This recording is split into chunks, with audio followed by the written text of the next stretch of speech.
በስመ ስላሴ በስመ አብ ወወልድ ወመንፈስ ቅዱስ አሐዱ አምላክ አሜን። ሰላምኩም ይብዛሕ ፍትዋት ስድራ ቤት ከመይ ቀኒኹም ከመይ ኣለኹም? አሜን። ናይ እግዚኣብሔር ኣምላኽና ሽሙ ይኽበር ይመስገን። ንሕዚ እውን ኣብ ክፋል 59 ከምኡ ከዓ ኣብ ክፋል 60 ዝፀሓፍኩሞም ናይ ሕልምኩም ፍታሕ ሒዘልኩም መፅእ ዘለኹ ናይ ካልኦትኩም ከዓ ኣብ 61 ከምኡ እውን ኣብ 62 ከምኡ ከዓ ኣብቲ ናይ መምህርና መምህር ተስፋይ መፅሓፍ ዝሰደልኩም ዘለኹ ዝፀሓፍኩሞ ኣብ ቀፃሊ ከም ናይ እግዚኣብሔር ኣምላኽ ፍቓድ ክፍታሐልኩም እዩ ማለት እዩ። እስካብ ሽዑ ከዓ ብትዕግስቲ ንክትፅበዩኒ ትሕትና ሓተኩም ኣሕዋተይ ኣሓተይ ኩልኻትኩም። ናብዚ ናይ ሎማዓንቲ ክንሰግር ከለና ቃለ ሂወት የስምዐና ገዛኻስ ብወርቂ ምስራሕስ እንታይ እዩ? ወርቂ ናይ ንፅህና ምልክት እዩ።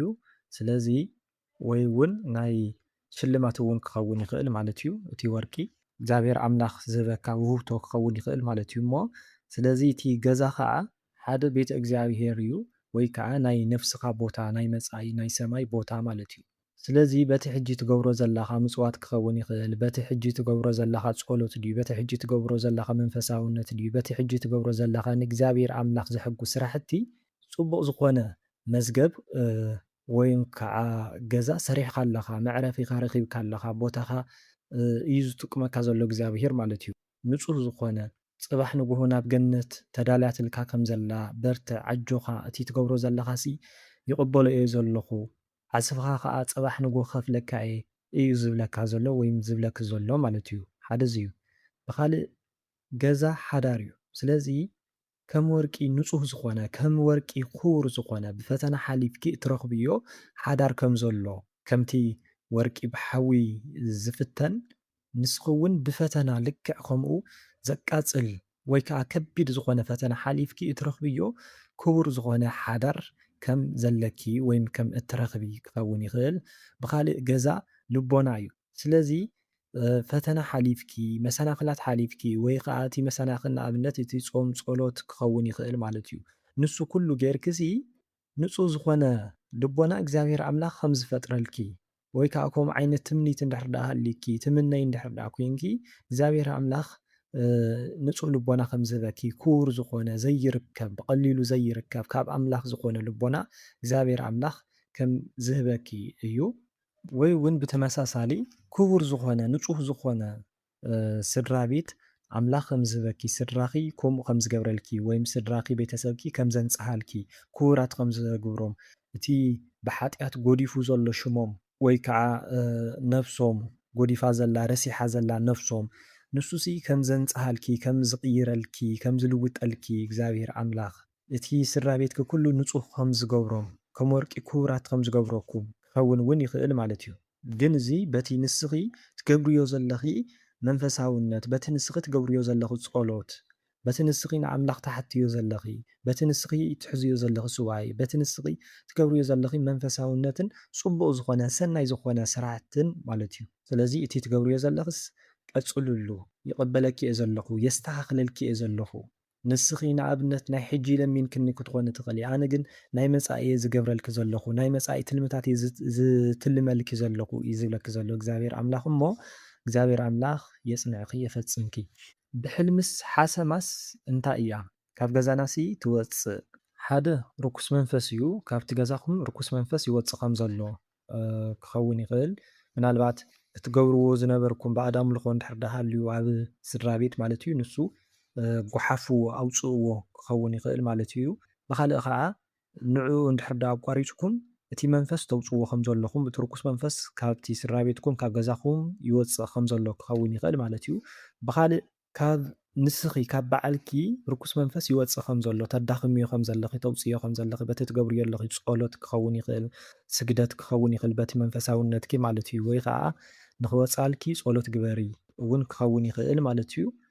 ብኻልእ ሕማቕ ዝኾነ ባህሪ ወይ ፀባይ ንኣብነት ታኪት ክኸውን ይኽእል ምህካይ ከምኡ ከዓ ስኡ ኢልካ ምብላዕ ጾም ዘይምፍላጥ ማለት እዩ ዘይምውፃም ስኡ ኢልካ ምብላዕ ከምኡ እውን ናይ ኣሕዛብ ምግብታት ምብላዕ ዝተፈላለዩ ዕሹጋት ምግብታት ስኡ ኢልካ ዝመፀልካ ምብላዕ ብሓፈሻ ስለ ስጋኻ ጥራይ ምሕሳብ ስለ ምግቢ ስለ ናይ ስጋኻ ንስጋኻ ጥራይ ተሓስቢ እንድሕር ደኣ ነርኪ ንሱ ኣወግድዮ ወይ ከዓ ተሓስቢ እንድሕር ደኣ ኮንክስ ኣወግድዮ ንሱ ኣውፅእ እዮ ኢኻ ክትበሃል ዘለኺ ብተመሳሳሊ እንድሕር ከምዝታት ነገራት ደው እንድሕር ዳ ኣቢልኪ ንስሓ ኣትይኺ ናብ ቅዱስ ቁርባን እንድሕር ዳ ተቐቢልኪ ከዓ ከምዚ ዝገብረኪ ዝነበረስ ርኩስ መንፈስ እዩ።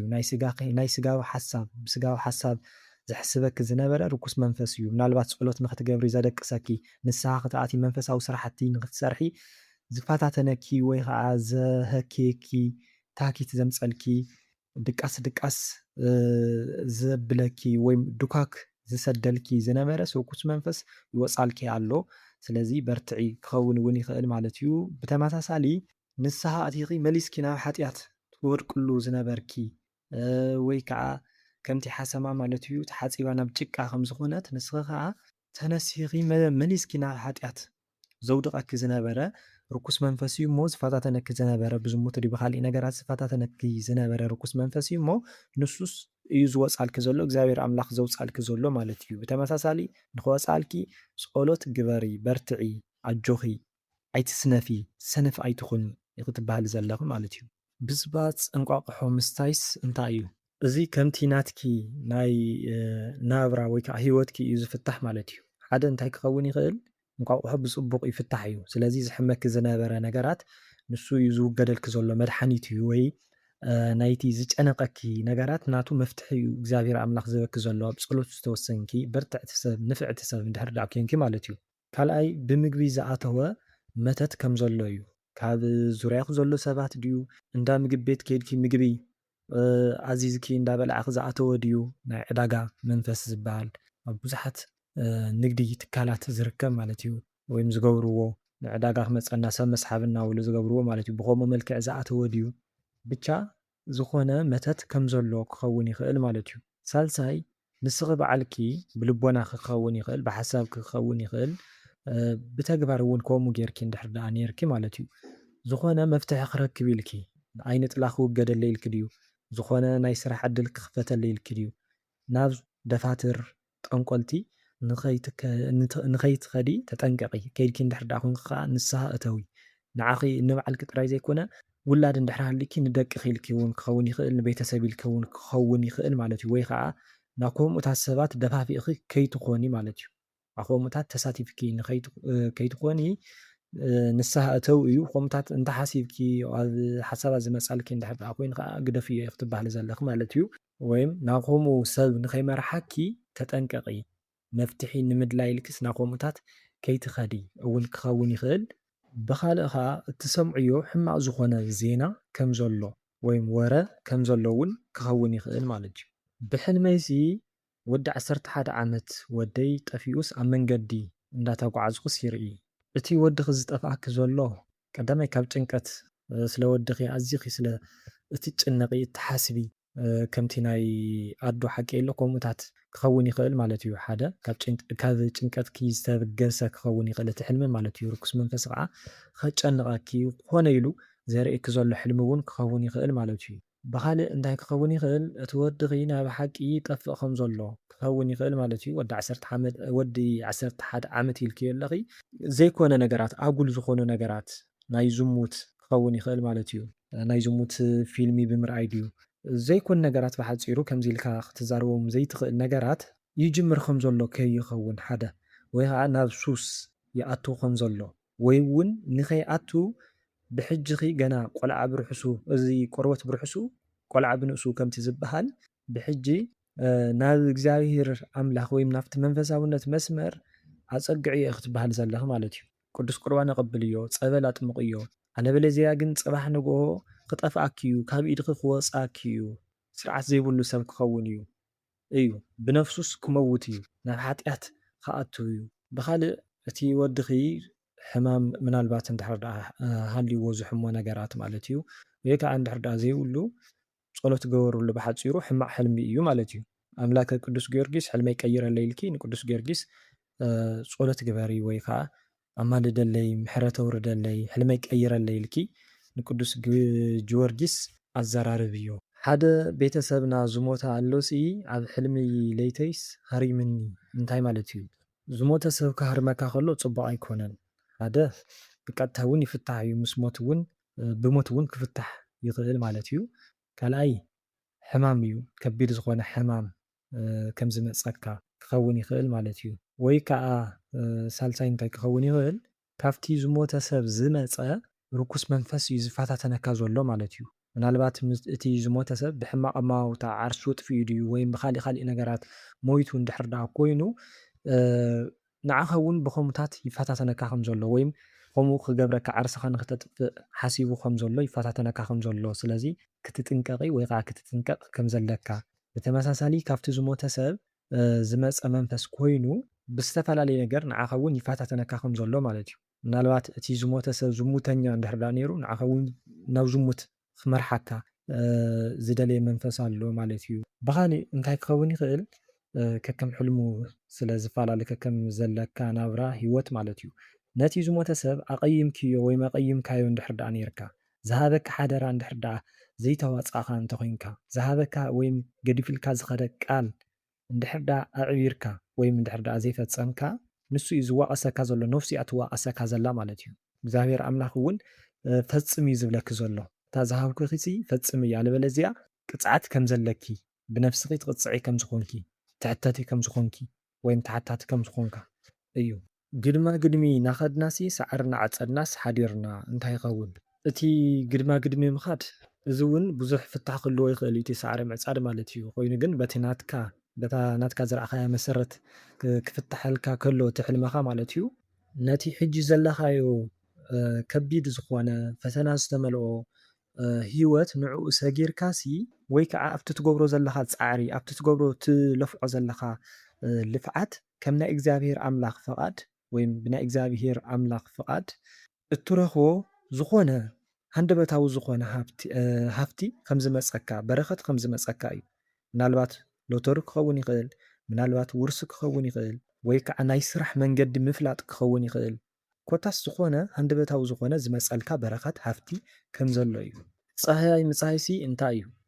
እዚ ከዓ ክልተ ፍታሕ ክህልዎ ይኽእል ማለት እዩ። እንታይ እዩ እቲ ሕልምኺ እቲ ፀሃይ እንዳፀሃኽሲ ናበይ ክትገብርዮ ነርኪ ማለት ትስብስብ እዮ ዲኺ ነርኪ ማለት እዩ። ኣብቲ ሕልሚ ውሽጥስ ቀፃሊ ክኾነኒ ድዩ ንዝኾነ ኢልክስ ትስብስብ እዮ ዲኺ ነርኪ ወይ ከዓስ ስቁኢልኪ ክትድርብዮ ነርኪ ተወግድዮ ነርኪ ማለት እዩ። ስለዚ እዚ ነቲ ሕልሚ ክፍታሕ ይውስኖ እዩ። እንድሕር ደኣ ትእክብዮ እንድሕር ደኣ ነርኪ ፅቡቕ ኣይኮነን እዚ ማለት እዩ። ዝኾነ ሕማቕ ዝኾነ ዜና ሕማቕ ዝኾነ ነገር ወይም ወረት ከም እትሰምዒ ክኸውን ይኽእል ማለት እዩ። ብኻሊእ ብሕማቕ ወይም ሰብ እንዳገፋዕኺ እንዳረገፅካ ድዩ ጉቦ ሰሪሕካ ድዩ ብሕማቕ ዝኾነ ኣካያይዳ ኬድካ እትረኽቦም ንብረት ሃፍቲ ናይ ግፍዒ ገንዘብ ሰብ ደም ኣንቢዕኻ እትረኽቦም ወይም ዝረኸብካዮም ገንዘብ እዮም። ብኻሊእ እንታይ ክኸውን ይኽእል ምናልባት እቲ ትፅህዮ ዝነበርኪ ስኢልክ ትጉሕፍዮ እንድሕር ደኣ ነርኪ ተወግድዮ እንድሕር ደኣ ነርኪ እቲ ፀሃያይ ማለት እዩ። እዚ ፅቡቕ ዝኾነ ፍታሕ እዩ ማለት እዩ። ነቶም ፀገምኪ ዘፀግመኪ ዝነበረ ኩሉ ንዑስ መፍትሒ ኢኺ ትረኽብሉ ዘለኺ ወይ ከዓ ሓጢኣት ምሳሌ እዩ ናይ ሓጢኣትኪ ኢኺ ተወግድዮ ዘለኺ ወይም ሕማቕ ዝኾኑ ተግባራት ዘለውኺ ንዕኦም ተወግድዮም ከም ዘለኺ እዩ። ዝሞተ ሰብሲ ሓሚቑ ክዳውንቲ ከዓስ ረሲዑ ምርኣይሲ እንታይ እዩ?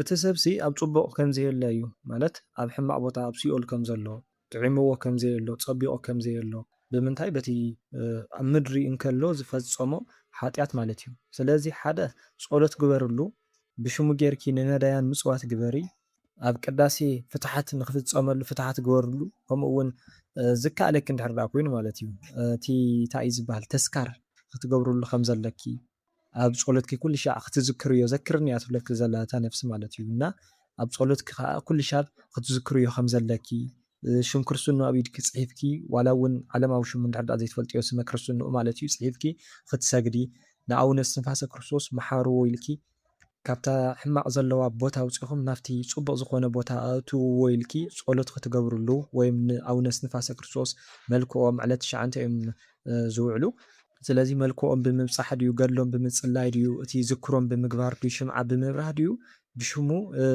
ካብቲ ዘለዎ ቃል ኪዳን ስለ ዘለዎ ማለት እዩ ካብቲ ዘለዎ ሕማቕ ዝኾነ ቦታ ካብቲ ከፊእዎ ዘሎ ቦታ ንኸውፅዎ ፀሎት ግበርሉ ማለት እዩ። ኣንስ ብሕልመይ ኩሉ ግዜስ ሞባይለይ ተጠፍኣኒ እንታይ ይኸውን? ስለ ሞባይል ብዙሕ ሻዕ ተፈቲሑ እዩ። ሓደ ፍቅረኛ እንድሕር ደኣ ሃልዩኪ እቲ ፍቃሪኺ እዩ ዝረሓቐኪ ዘሎ ዝጠፍእ ዘሎ ማለት እዩ። ወይም ዘጥፍኣልኪ ዘሎ ርኩስ መንፈስ ከም ዘሎ ዝፈታተነኪ እቶም ፍቕረኛ ንኸይህልወኪ ወይም ናይ ሓዳር ዕድልኪ ዝዓፅወልኪ ርኩስ መንፈስ ከም ዘሎ እዩ። ካልኣይ ምናልባት ኣብ ሓዳር ውሽጢ እንድሕር ዳ ኮንኪ ምስቲ በዓል ገዛኺ ከይትፈላለዩ ብዝተፈላለዩ ብናይ ሰይጣን ፈተና ብዝኾነ ይኹን ከይትፈላለዩ ጸሎት ግበሪ በርትዒ እዩ። ሳልሳይ እንታይ ክኸውን ይኽእል ሞባይል ውሉድ እዩ። ውላድ ምናልባት እንድሕር ዳ ሃልይኪ ናታ ጥፍኣት እዩ። ናይ ስጋ ጥፍኣት ኣሎ፣ ናይ ነፍሲ ጥፍኣት ኣሎ ማለት እዩ። ስለዚ ብኡ እያ ትጠፍኣኪ ዘላ ማለት እዩ። ብኻልእ ጸሎት እዩ። ስለዚ ናይ ጸሎት መንገዲ ወይም ከመይ ጌርኪ ከም እትጽሊ ወይ ከዓ ናብ እግዚኣብሔር ኣምላኽ እተቐርብ መንገዲ ትጠፍኣኪ ከም ዘላ ናይ ንስሐ መንገዲ ትጠፍኣኪ ከም ዘላ ኩሉ ግዜስ ቆልዓ ምሕዛልሲ እንታይ እዩ? ህፃን ቆልዓ ምሕዛል ሓደ መንፈስ ቅዱስ ኢኺ ማይ መንፈስ ቅዱስ ጸጋ ክትረኽብ ዘለኺ ማለት እዩ። ወይ መንፈስ ቅዱስ ኢኺ ትስከምዮ ዘለኺ ምናልባት እቲ ቆልዓ ግን ቅልል ዝብለኪ ፍኹስ ዝብለኪ ደስ በሃሊ ዝኾነ ቆልዓ ምንም ዘይከብደኪ ቆልዓ እንድሕር ዳ ኮይኑ ማለት እዩ። ብኻሊእ እቲ ቆልዓ ከቢድ ቆልዓ እንድሕር ዳ ኮይኑ ወይም ጽዕንዕን ዝብለካ ቆልዓ እንድሕር ዳ ኮይኑ መልክዑ ኸ ሕማቕ ዝኾነ መልክዕ እንድሕር ዳ ሃልይዎ ርኩስ መንፈስ ወይም ጨሌ ንዝታት ኢኺ ትስከምዮ ዘለኺ። ስለዚ ኣወግድዮ ሰይጣን እዩ ቢልኪ ዘሎ ኢኺ ትበሃሊ ዘለኺ ማለት እዩ። ሰይጣን ኢኺ ትንከባኸቢ ዘለኺ ንሰይጣን ክሒዝኪ ዘለኺ ኢኺ ትበሃሊ ዘለኺ። ስለዚ ንሱ ጉደፍ እዮ እቲ ሕማቕ ዝኾነ ነገራት ንስሓ እተዊ እዩ በቲ ናይ ሰይጣን መንገዲ ኢኺ ትኸዲ ዘለኺ ማለት እዩ።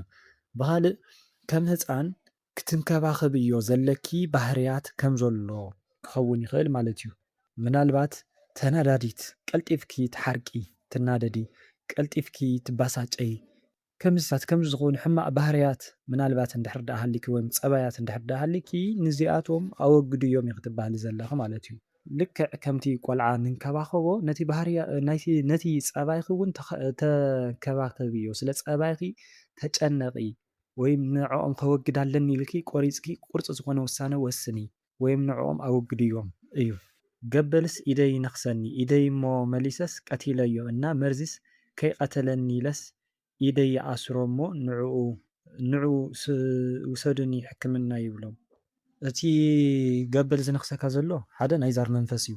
ስለዚ ንሱ እዩ ዝተናኸለካ ዘሎ ፈተናታት ዘምፀልካ ዘሎ ኣብ ጥዕናኻ ክኸውን ይኽእል፣ ኣብቲ ስራሕትኻ ክኸውን ይኽእል፣ ኣብ ኩሉ ሂወትካ ማለት እዩ። ብሓፂሩ ናብቲ ሕክምና ውሰዱኒ ትብሎ ዘለኻ ከዓ ቀዳማይ እቲ ቀቲልካዮ ዘለኻ ፅቡቕ እዩ። ነቲ ገበል ተወጉዶ ከም ዘለኻ ብምንታይ በታ ትገብራ ጸሎት በታ ዘለካ ፅቡቕ ዝኾነ ባህርያት እግዚኣብሔር ዝፈትወልካ ባህርያት ማለት እዩ።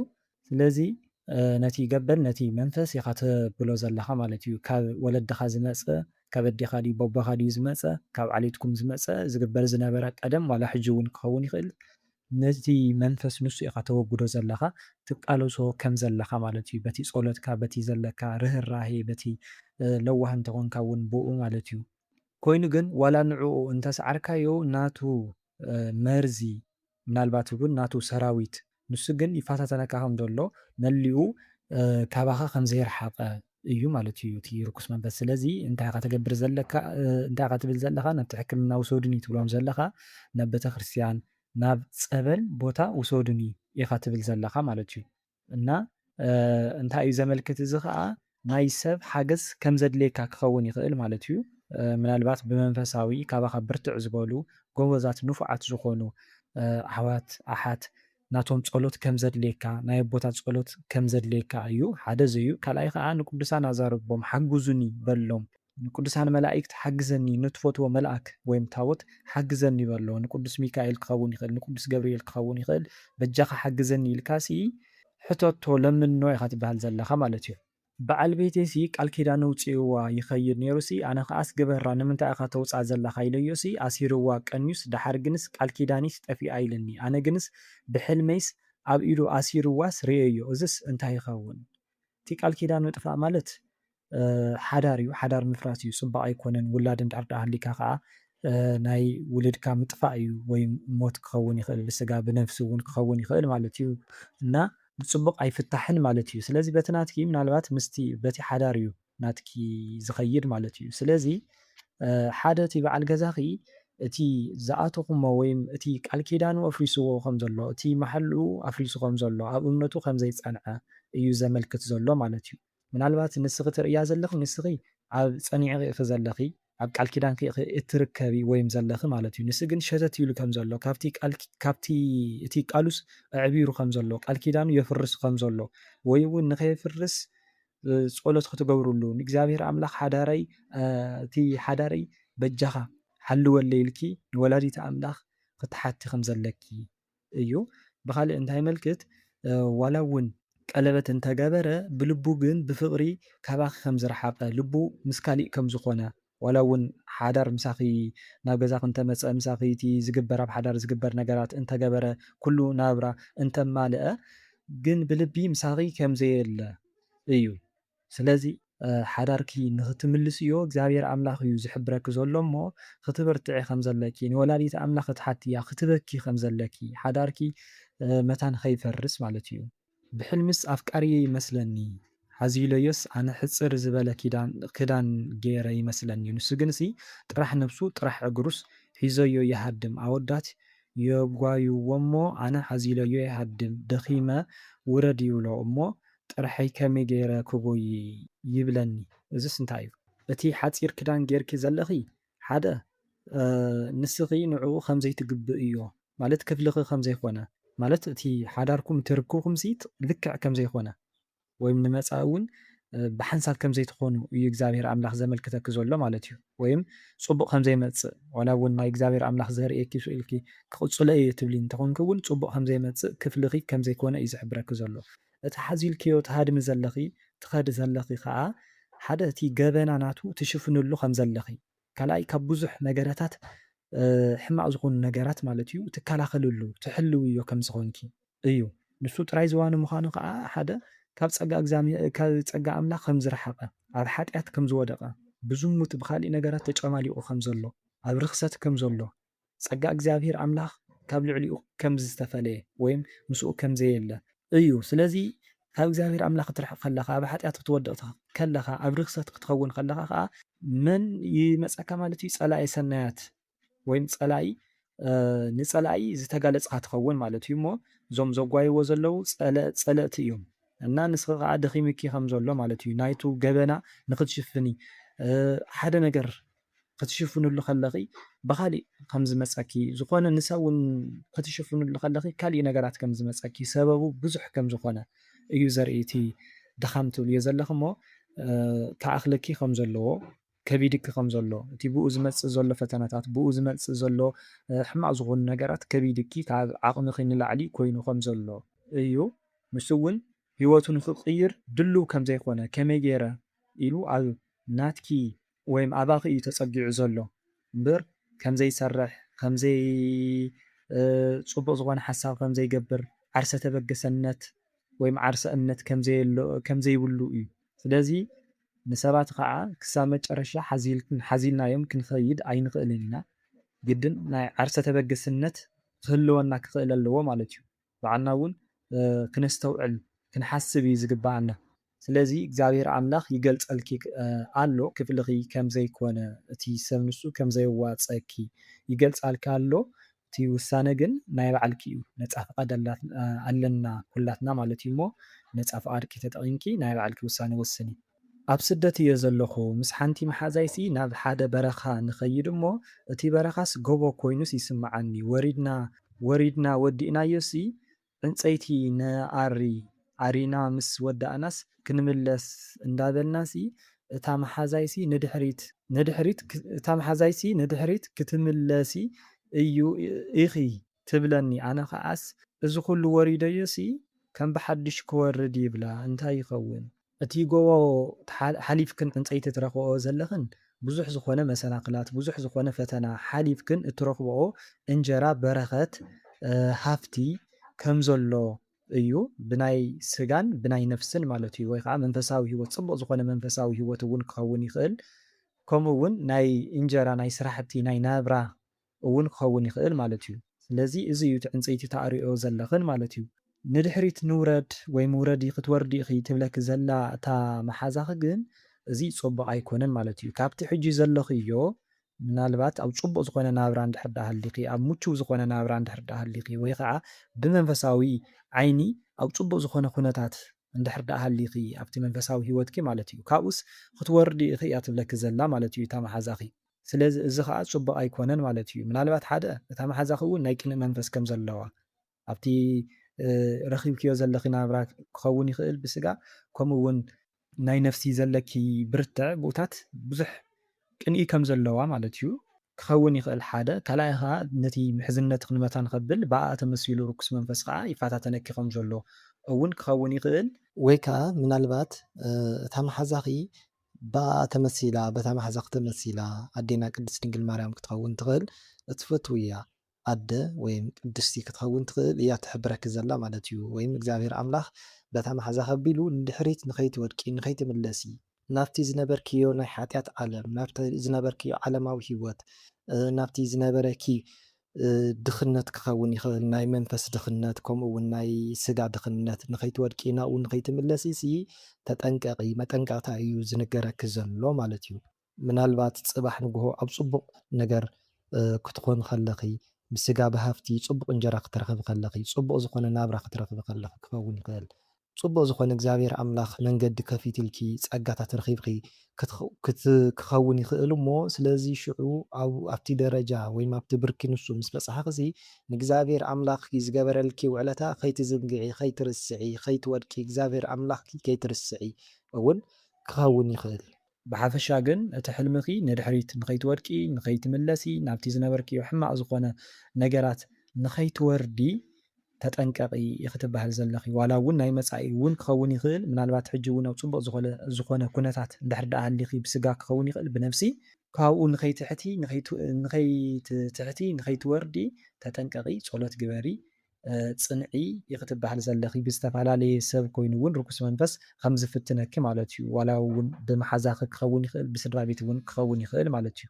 ብሕልምስ መርዓ ሓፍተይ ኮይኑ ይስምዓኒ እሞ ፀጉረይስ ተቆኒነሲ ሓደ ጎኑ ፅቡቕ እቲ ሓደ ጎኑ ዘይፅቡቕ ክስዕስዕ ኢለሲ ሓሲበ ድዩ ሽዑስ ገዲፈዮ ሓሪቐ ኮይኑስ ዝስምዓኒ ዳሕራይሲ ኣብዑር እንዳተዋግኡስ መፂኦምሲ በዛ ጎነይ ሓሊፎም ድማ ናይ ተዋግኡስ ኣብ ጎቦ እዩ ዘይፈልጡ ኣብዑር እዮም ኣነ ከዓስ ኣብ ስደት እየ ዘሎ። ፀጉሪ ምቁናን ፍርቁ ተቆኒነ ፍርቁ ከዓ ዘይተቆነንኩ ትብልዮ ዘለኺ ምናልባት ሓደ ናትክ እውን ክኸውን ይኽእል ማለት እዩ። እቲ ዝመፀልኪ ዘሎ ሓዳራት እቶም ትረኽብዮም ዘለኺ ኣፍቀርቲ ክኾኑ ይኽእሉ ማለት እዩ። ደቂ ተባዕትዮ ሙሉእ ከም ዘይኮኑ ከምቲ ንስኺ ትሓስብዮ ወይም ከምቲ ፅቡቕ ባህሪ ከም ዘይብሎም ወይም ፀባይ ከም ዘይብሎም ንካሊእ ነገራት ጥራይ ከም ዝደልዩ ክኸውን ይኽእል ማለት እዩ። ብካልእ ኣብ ሓዳር ውሽጢ እንድሕር ዳኣ ሃሊኺ ምናልባት ሓዳርኺ ንከይትፈትሒ ፍርቂ ገፅኪ ንኸይፍለየኪ ንኸይኸይድ ፀሎት ክትገብሪ ከም ዘለኪ እውን ክኸውን ይኽእል ማለት እዩ። ንከይትፋትሑ ክኸውን ይኽእል። ብካልእ ምናልባት ናይታ ሓፍትኺ እውን ሕልሚ ክኸውን ይኽእል ንዓ እትርእላ ከም ዘለኺ ወይም ትሓልመላ ኣለኺ ማለት እዩ። ምናልባት ዝመፀላ ዘሎ ሓዳር ልክዕ ከም ዘይኮነ ናብ ሓዳር ዝሓሰበ ነገራት እንድሕር ዳኣ ሃልዩ ንመርዓ ትዳለ እንድሕር ዳኣ ሃልያ እቲ ዘሎ ዝመፀላ ዘሎ ሓዳርሲ ልክዕ ከም ዘይኮነ ትኽክል ከም ዘይኮነ ምስኣ ከም ዘይከይድ ዋላ እውን ሕጂ እንተተመርዓየት ንመፃኢ ግን ክትፋታሕ ከም እትኽእል ኣብቲ ሓዳራ ቅሳነት ከም ዘይህሊ ስኒት ከም ዘይህሊ ክኸውን ይኽእል ማለት እዩ። ብተመሳሳሊ ኣብ ውሽጢ ሓዳር እንድሕር ዳኣ ሃልያ ከዓ እቲ ሓዳራ ፅቡቕ ከም ዘየለ እውን ክኸውን ይኽእል ማለት እዩ። እቲ ናይ ሓፍተይ መርዓ ትብልዮ ዘለኺ መርዓ ጓይላ ዘለዎ መርዓ እንድሕር ዳኣ ኮይኑ ሕማቕ እዩ ሞት እዩ። ስለዚ ፀሎት ግበረላ ነቲ ሓፍትኺ እውን ማለት እዩ። ንስኹ ከዓ ክስዕስዕ ትብል ዘለኺ ሓሲብ ክትገድፍዮ ዘለኹ ፅቡቕ እዩ እንኳዕ ዘይሰዕስዓኺ ማለት እዩ። እቶም ኣብዑር ዝዋግኡ ዘለዉ ከዓ እቶም ኣብዑር ዝዋግኡ ዘለዉ ርኩሳን መናፍስቲ እዮም ዝሕምሱኹም ዘለዉ ኣብ ሂወትኩም ማለት እዩ። ወይም ኣብ ጎንኺ ኣብ ዙርያኺ ኮይኖም ዝፋታተኑኺ ርኩሳት መናፍስቲ ከም ዘለዉ እዩ። ነቲ ኩሉ ነገርኪ ኣብ ሂወትኪ ኣብቲ ኩሉ ሓሳባትኪ ዝዋግኡኺ ርኩሳት መናፍስት ከም ዘለዉ እዩ።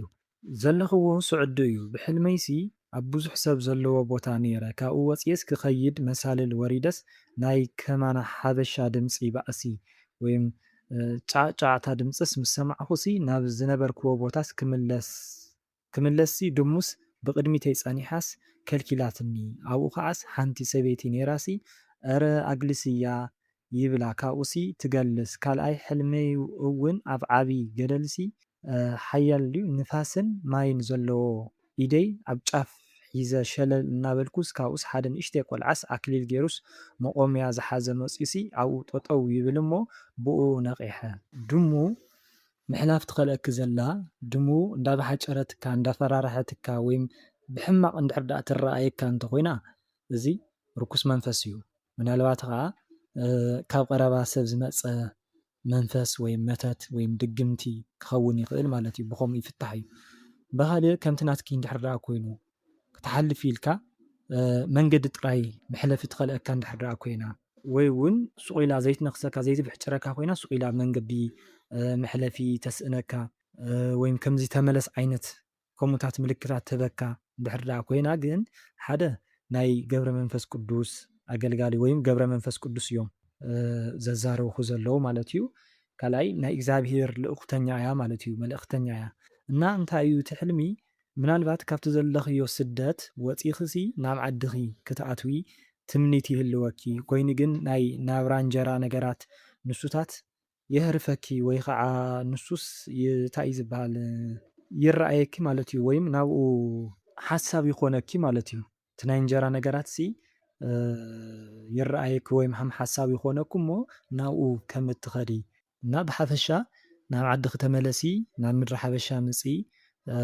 ይኽትበሃል ዘለኽ ማለት እዩ ካብኡ ከዓ ተመሊስኪ ናብራ ኮይንኪ እንጀራ ኢልኪ ብኡ ሰሲዕኽሲ ናብቲ ዝነበርክዮ ዓዲ ከይትምለሲ ኢኺ ንድሓር ማለት እዩ ሕጂ ዝኾነ ነገር ቁም ነገር ስራሕ ድኺ ክትከፍትሉ መሬት ድኺ ክትገዝእሉ በቲ ሰሪሕኩሉ ዘለኺ ወይም ሕጂ ሰሪሕክሲ ዝኾነ ነገር ክፈት እሞ ኣብ ዓድኺ ኣብ ሓበሻ ማለት እዩ ሽዑ ተመሊስኪ ግን ናብኡ ከይትኸዲ ኣብ ዓድኺ ንበሪ ኣቡነ ገብረ መንፈስ ቅዱስ እዮም ዝሕብርኩ ዘለዉ መንገድኺ ማለት እዩ ስለዚ ንስኻ ከዓ ክትዳምፂ ከም ዘለኪ ነፍስኺ እያ ትዓብየኪ ማለት እዩ ሰብ ዋላ 1000 ግዜ ሃብታም እንተኾነ እንጀራ ተሓዘ ነታ ነፍሱ እንድሕር ዳኣ ኣጥፊእዋ ግን ምንም ትርጉም የብሉን ረብሓ የብሉን ማለት እዩ ስለዚ ኣስተውዕሊ ብኻሊእ እንታይ ክኸውን ይኽእል ምናልባት ምስቲ ዘለኽዮ ናብራ ምስቲ ዘለኪ ኩነታት ምስኡታት መታን ክትረኣዮ ክትምርምርዮ ናብዚ ናብ ውሽጢ ዓዲ ናብ ሓበሻ ንምምፃእ ሓሳብ እንድሕር ዳኣ ሃሊኪ ምስ መፃኺ